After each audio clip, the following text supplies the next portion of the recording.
Assalamualaikum warahmatullahi wabarakatuh. Nah, kita jumpa di sesi yang ketiga ya, di akuntansi keuangan lanjutan 2. Nah, kesempatan kali ini kita akan mempelajari mengenai pelaporan segmen dan interim.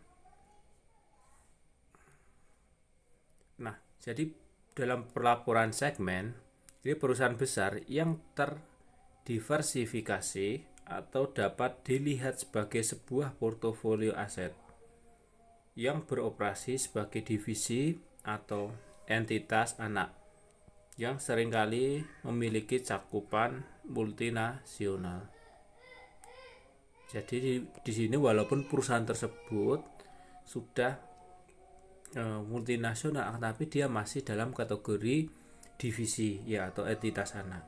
Ya, jadi pelaporan untuk segmennya akan kita bahas. Nah, jadi berbagai komponen perusahaan besar dapat mempunyai tingkat keuntungan yang berbeda, tingkatan dan jenis risiko yang berbeda, dan kesempatan untuk tumbuh yang berbeda pula. Jadi ini yang harus kita perhatikan ya. Nah, isu akuntansi untuk pelaporan segmen. Jadi pada tahun 1994 DSAK itu menerbitkan PSAK nomor 5 tentang pelaporan informasi keuangan segmen. Jadi PSAK ini sudah direvisi 2 kali. Pertama pada tahun 2000 dengan mengadopsi IAS 14 revisi 97 dan mengubah judul menjadi pelaporan segmen kedua sesuai dengan program konvergensi IFRS. DSAK merevisi PSAK 5 pada tahun 2009 berdasarkan pada IFRS 8 mengenai operasi segmen. Kemudian perusahaan dapat memilih untuk mengagregasikan segmen operasi ya mempunyai karakteristik ekonomik serupa, misalnya sifat produk ya dan jasa, sifat proses produksi, jenis ATAID kelompok pelanggan, metode yang digunakan untuk mendistribusikan produk dan penyediaan jasa. Jadi manajemen juga dapat meyakini bahwa agregasi akan memberikan informasi yang lebih berarti untuk pengguna laporan keuangan.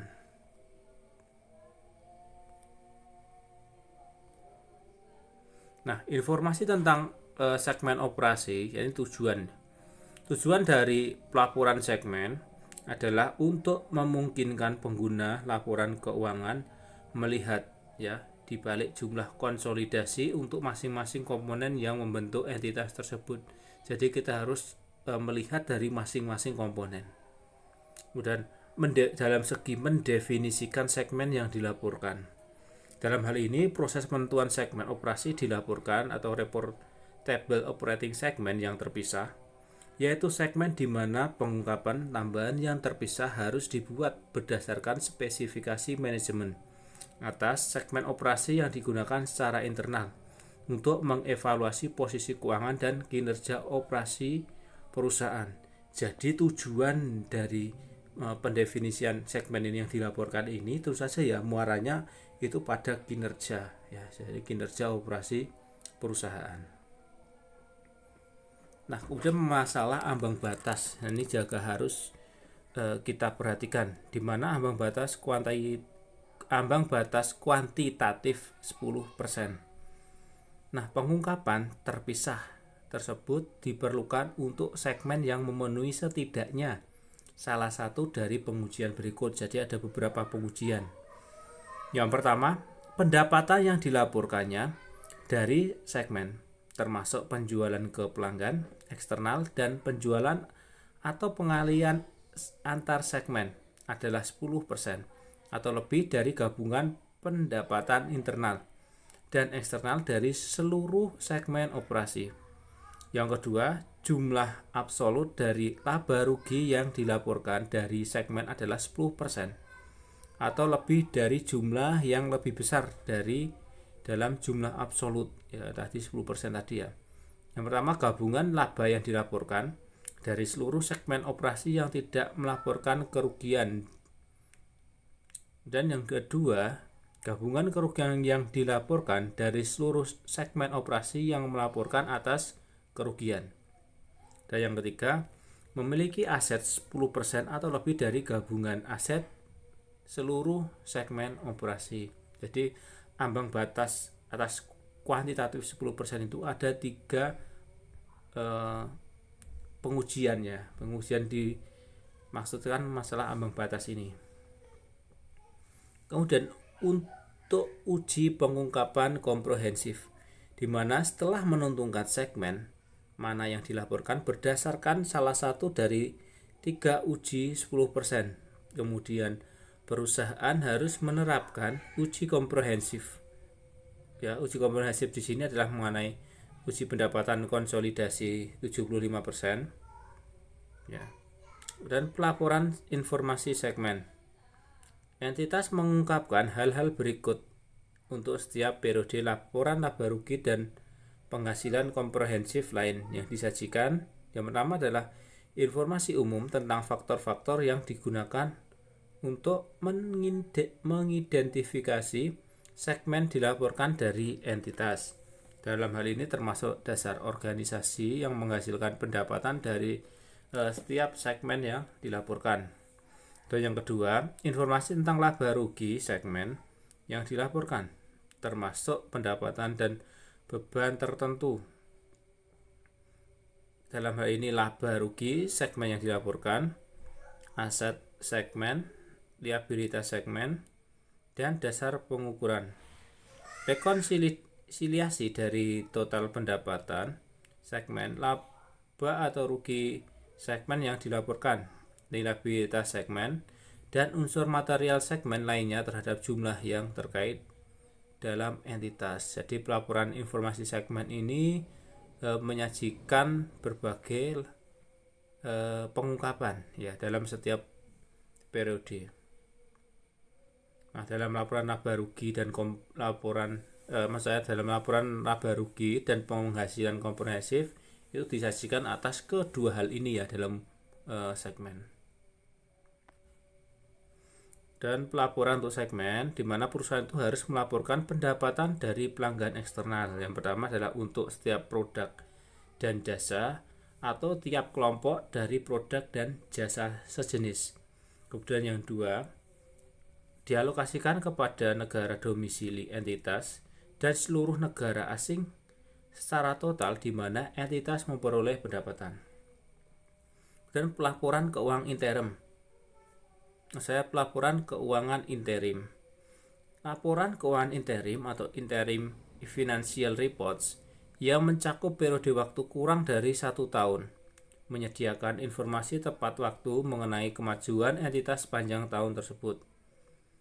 PSAK nomor 3 terkait dengan laporan keuangan interim memungkinkan laporan keuangan interim disiapkan dalam bentuk ringkas. Laporan tersebut menjadi sebuah laporan posisi keuangan, laba rugi komprehensif, perubahan ekuitas, arus kas, dan catatan tertentu, serta pengungkapan lainnya secara ringkas untuk triwulan yang dilaporkan, dan juga data komparatif untuk periode sebelumnya.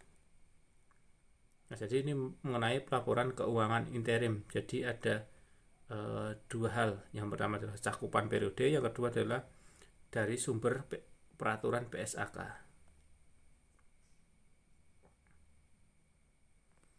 Nah, kemudian dalam hal ini kita lihat dulu ya mengenai ini format laporan keuangan interim.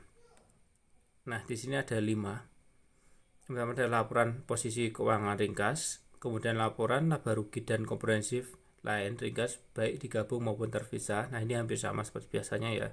Dan laporan perubahan ekuitas ringkas, laporan arus kas ringkas, dan catatan penjelas tertentu.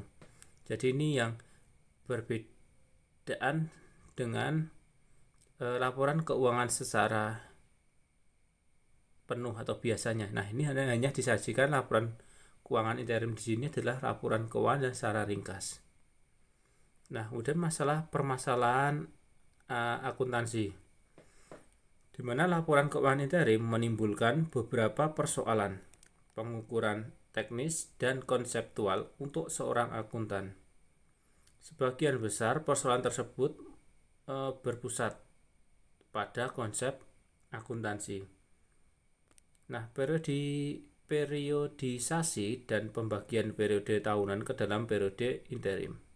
Kemudian yang kedua adalah kurangnya pedoman yang ditetapkan menimbulkan eksperimen dengan berbagai alokasi biaya antar periode, menghasilkan pola yang tidak realistis pada laba rugi per kuartal DSAK, kemudian merevisi